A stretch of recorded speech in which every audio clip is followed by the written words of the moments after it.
En la onda del tema que tú trataste sobre estos acuerdos y el tema de gobernabilidad en la futura asamblea, las relaciones entre el presidente de la República electo y la constitución, o mejor dicho, la conformación de la nueva Asamblea Nacional. Nos encontramos ya con Esteban Ron, a quien saludamos. Esteban, buenos días, doctor, constitucionalista y analista electoral. Gracias por estar en Diálogo de Radio I-99 esta mañana del lunes 6 de noviembre. Muy buenos días, Daniel. Gracias por la invitación. Como siempre, es un gusto estar con ustedes. Un abrazo a la distancia y que sea una excelente semana. Bien, voy a dar paso a mi compañero Ramiro Cepeda para que inicie precisamente con este diálogo respecto al tema ya acordado. Cuénteme una cosa. ¿Qué le parece a usted esto que se está cocinando en la Asamblea? Vamos viendo de lo general a lo particular. ¿Con qué ojos lo ve usted? ¿Cómo lo analiza? ¿Le siente buen semblante o mala tos le siente? Mm, a ver, Danilo, igual buenos días. No le siento todavía una mala tos, pero tampoco hay un buen semblante. Creo que hay un proceso evolutivo de algo que podría ser no muy beneficioso para el país. Llama la atención muchísimo todos los cambios que se dieron justo durante este fin de semana. Recordemos que todo ha venido cambiando poco a poco en virtud de las declaraciones, en este caso, de los líderes de dos organizaciones políticas. Y hablamos de líderes que ni siquiera que ni siquiera están jugando un rol protagónico, ya que no son miembros de la Asamblea Nacional, ni siquiera eso. Me refiero a Rafael Correa y a la ex ministra María Paula Romo. Creo que se ha instaurado un diálogo principalmente digital en virtud de las posturas de Construye y de Revolución Ciudadana sobre la base de un posible acuerdo con ADN y el Partido Social Cristiano. En un inicio, si nosotros hacemos un análisis evolutivo e histórico de este discurso, veíamos que una posible alianza entre Revolución Ciudadana, ADN y Partido Social Cristiano podría darse para tener las principales autoridades del país.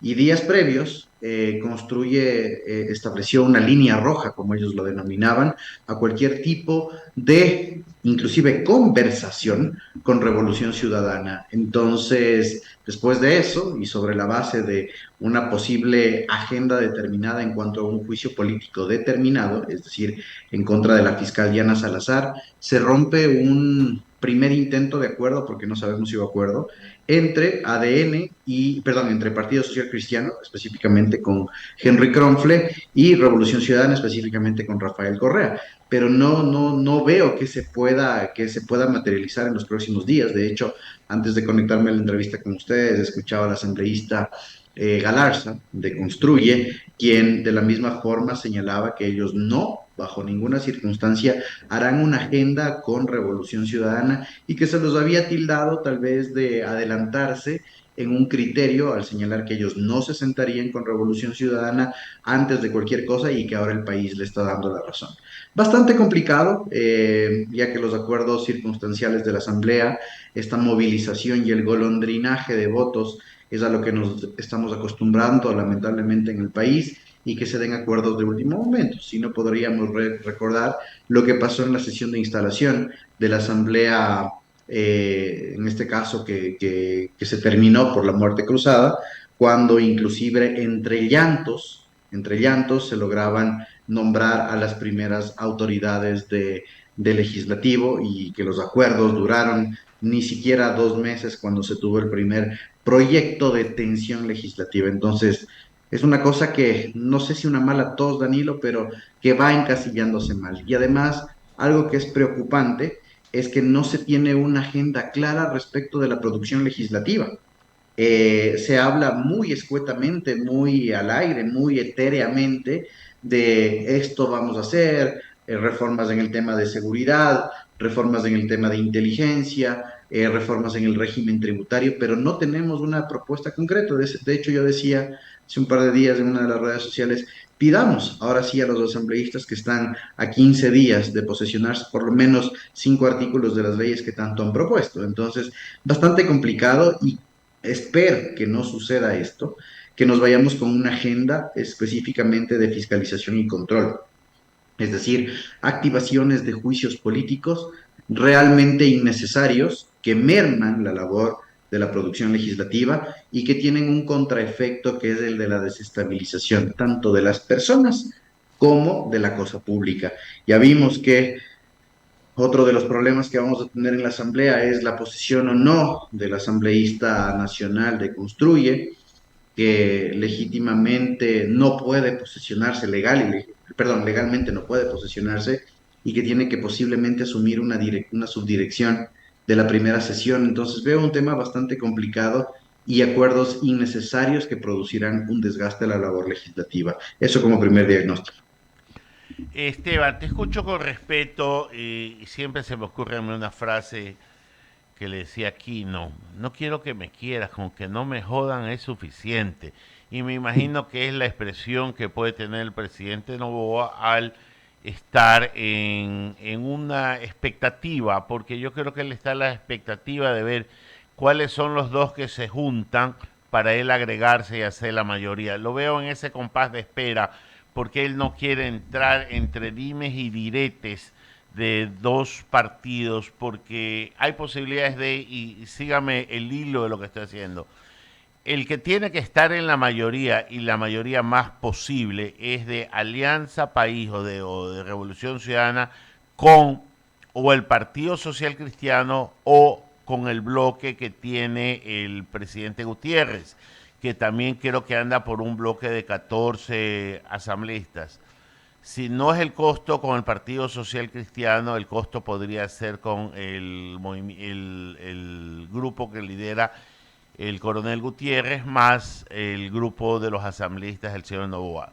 Con esta actitud de que tiene el movimiento Construye, en que yo creo que más priman los desafectos de una mujer inteligente, capaz, que ha dado pruebas al país de que sabe de política, que es María Paula Romo, pero que también tiene su carga política negativa atrás, le va a impedir en un momento consolidarse como una fuerza y es más, está provocando un desgrane de su propio bloque legislativo. Entonces, esto enrarecido, como usted lo ha descrito y como yo también lo veo, nos va a dejar algo. Y ese algo es poner sobre un tapete cuatro cosas básicas y hacer una mayoría. ¿Que quieren captar las autoridades? Eso es lo normal, a mí no me asusta eso. Pero hay que hacer un Ecuador posible para gobernar. Y yo creo que Daniel Noboa está en eso.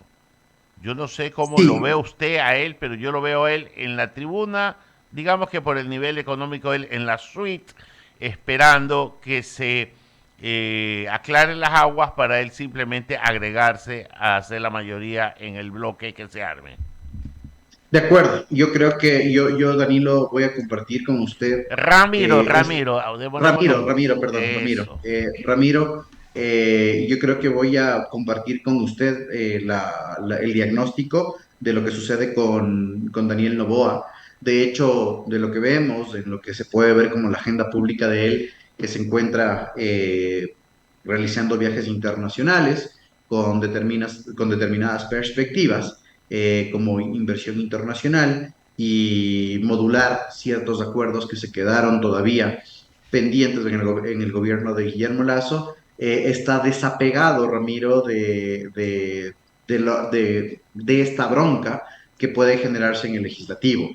Como le decía, lamentablemente, a veces los afectos o desafectos personales están por sobre la agenda nacional y usted acertadamente lo señalaba con los dos actores de esta pelea inicial, Rafael Correa y la ex ministra de Gobierno, María Paula Romo, y que lamentablemente esos afectos y desafectos de carácter personal sean los que marquen la agenda nacional tan difícil de consolidarla, porque definitivamente es una agenda gubernativa que tiene muchos ápices y que tiene muchos contraefectos.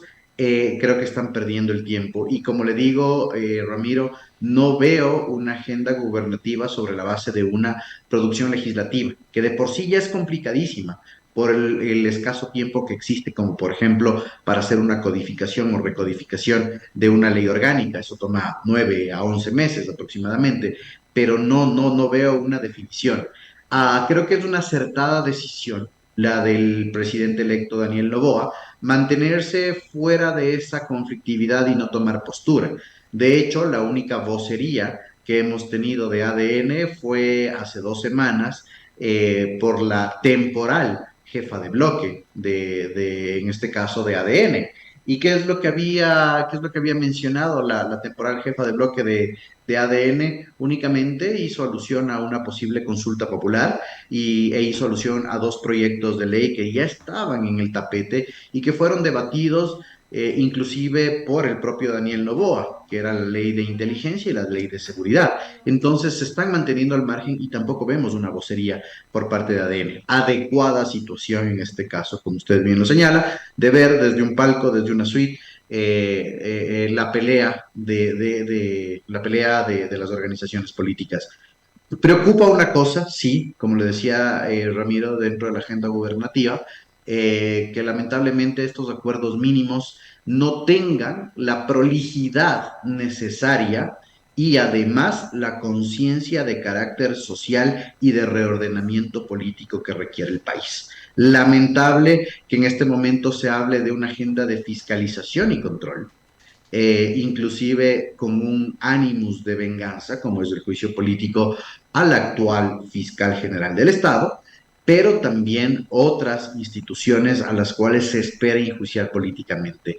Y es que esta institución, la del juicio político, esta institución político-jurídica, se encuentra absolutamente vaciada justamente por las labores de la anterior asamblea.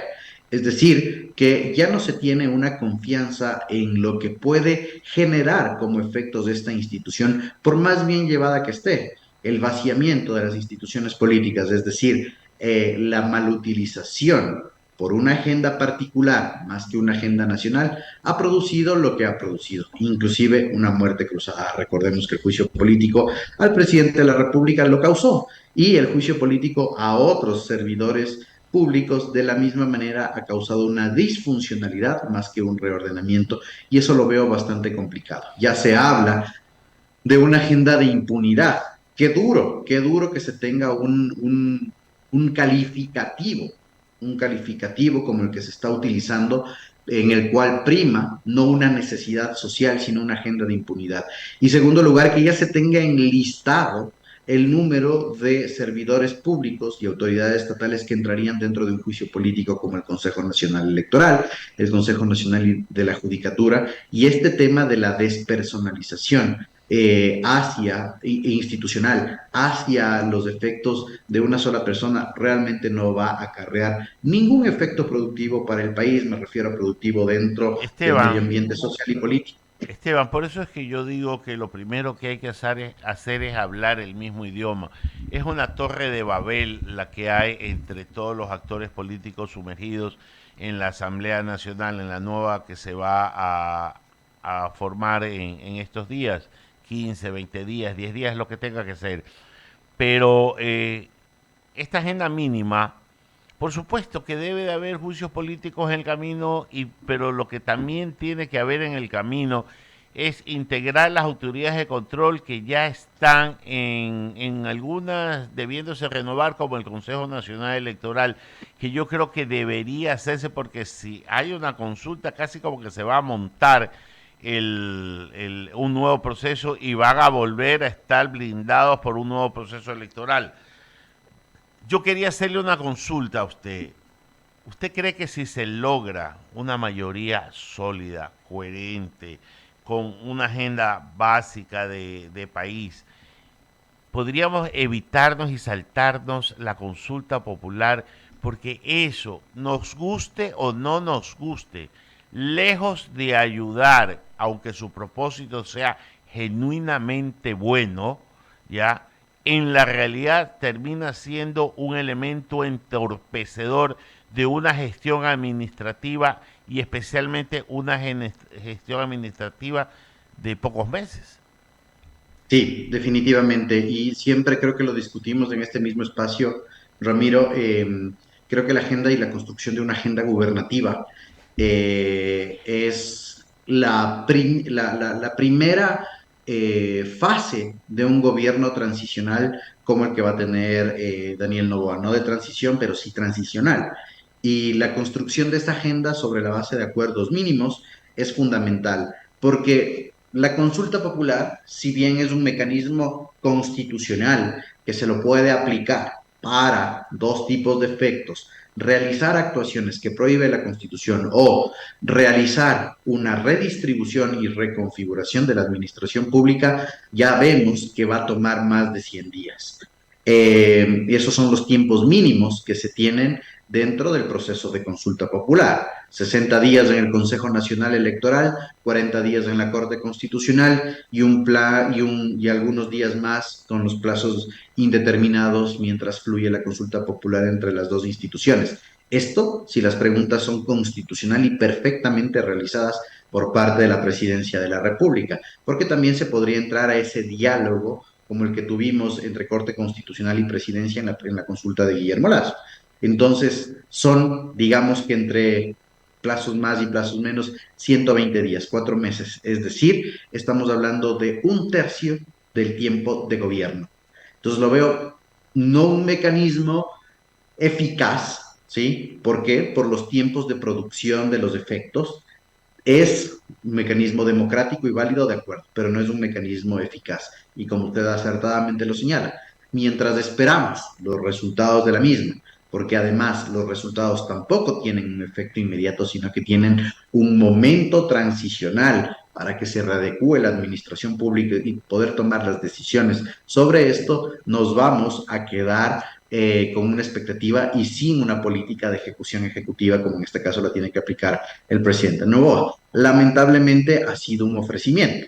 Y es uno de los ofrecimientos más fuertes y duros que ha tenido el presidente Novoa, que estoy casi seguro, salvo que se encuentre un discurso adecuado o una coaligación de fuerzas al interior de la propia asamblea, o como usted también bien lo señalaba, una agenda no dispersa y concreta de temas nacionales, quedaría de lado la consulta popular y puede ser un paso hacia una futura elección.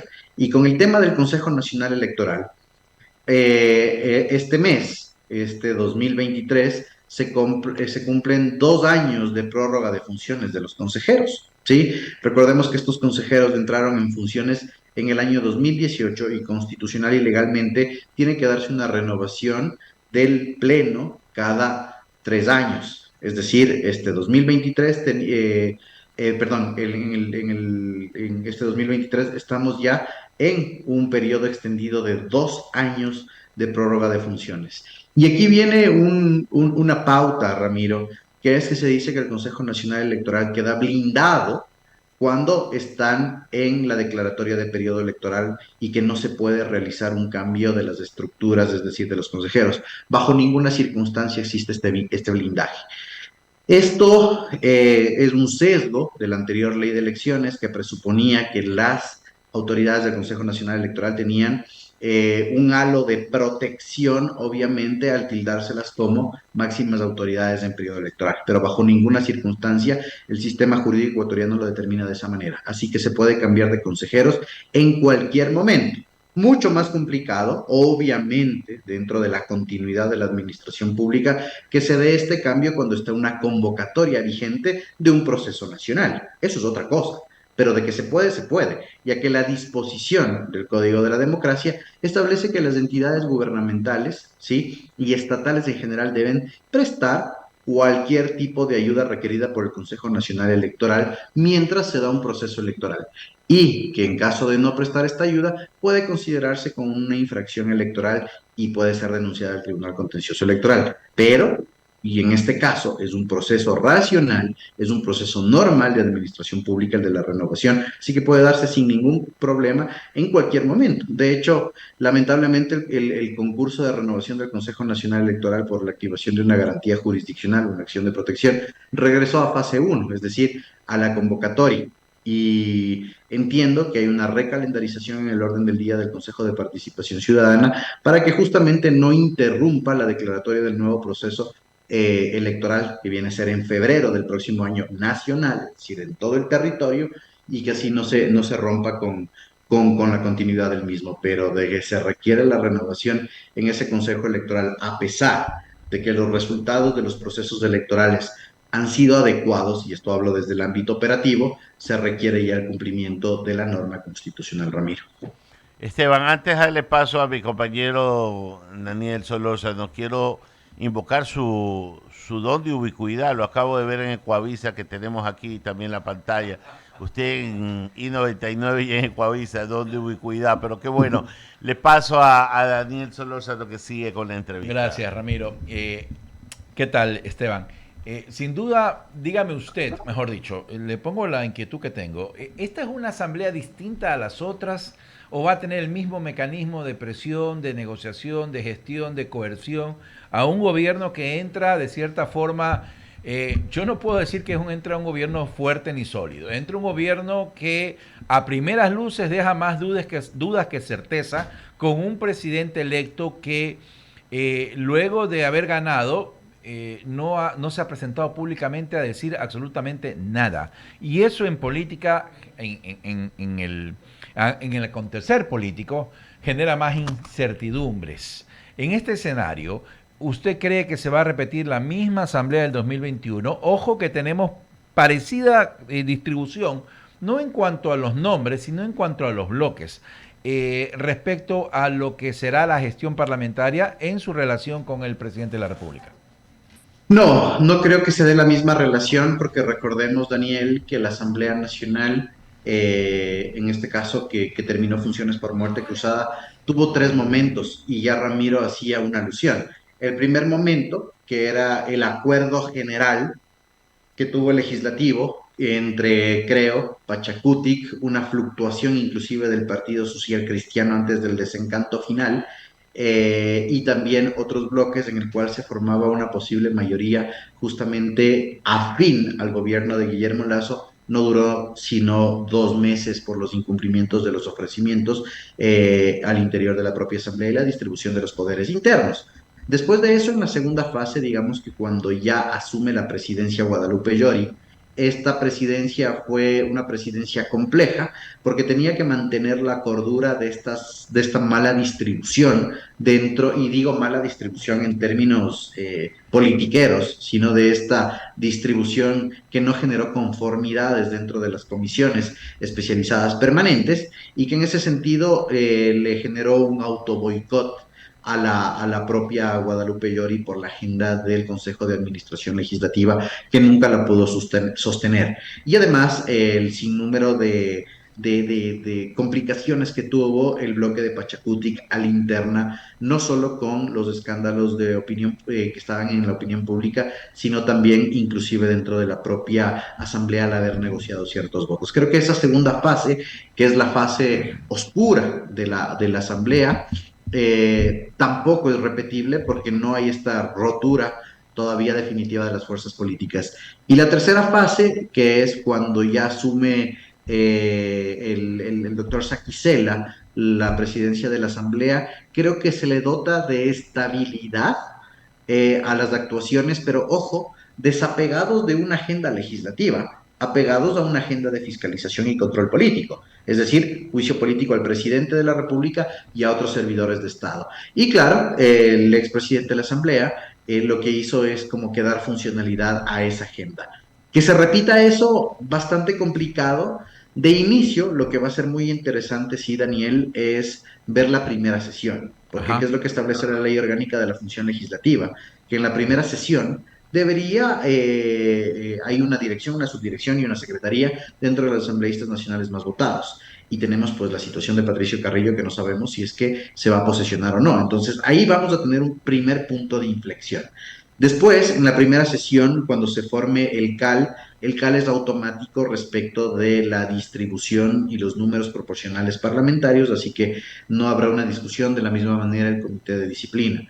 En la segunda sesión, en la segunda sesión parlamentaria, cuando se posiciona el presidente Noboa y se haga la distribución de las comisiones especializadas permanentes, es donde podemos ver la segunda fase de inflexión que podría asemejarse a la fase en la cual fue electa la expresidenta de la Asamblea, Guadalupe Llori, y que veamos cómo empieza la movilidad y el golondrinaje de las fuerzas políticas. Ya Ramiro lo decía, tenemos a bloques definidos como Partido Social Cristiano, Revolución Ciudadana construye ADN y Pachacutic, pero tenemos un bloque que se está formando de independientes, en el que está el expresidente Gutiérrez, que sumerían aproximadamente 12 o 14, dependiendo si es que Construye tiene más disidencias. En ese sentido, ese bloque va a ser fundamental a la hora de formar la gran mayoría y tendrá que generar un protagonismo también. Y recordemos que en este momento el presidente Noboa no tiene operación política en la Asamblea, por lo ya comentado, como lo que tuvo el presidente Lazo con César Monge y demás, sino que serán decisiones al interior de la misma y acuerdos al interior de la misma. Y podríamos ver que asambleístas de determinadas tiendas políticas se salgan de la misma con una agenda particular para ir movilizándose. Tal vez ese es el símil que podríamos tener, no tratando de vaticinar, sino utilizando un poquito la lógica, Daniel. Muchísimas gracias a Esteban Ron, constitucionalista y analista electoral, por su disertación, por compartir su opinión en lo que anticipa será quizás la forma como la Asamblea Nacional va a gestionar su periodo de 1 año, 3, 4 meses y cuentas. 8 horas con 46 minutos. Gracias, Esteban. Que tengas Gracias, una excelente semana. Adiós. Gracias. Muy bien. ¿Qué le parece si damos la bienvenida a nuestros compañeros? Pero por supuesto, claro que sí. Llegó de llegar nuestra querida amiga y guapa compañera e inteligente periodista que estaba una semana de asueto. Pero bueno, todos estamos cansados. Luisa Delgadillo, buenos días. Qué gusto, Ramiro. ¿Cómo están? Buenos días, Daniel, Javier y a nuestros amables oyentes. Un gusto saludarlos. Buen día. Dale la bienvenida también a Javier Segarra, querido amigo, compañero. ¿Cómo está? ¿Cómo le va, Ramiro? Daniel, Luis.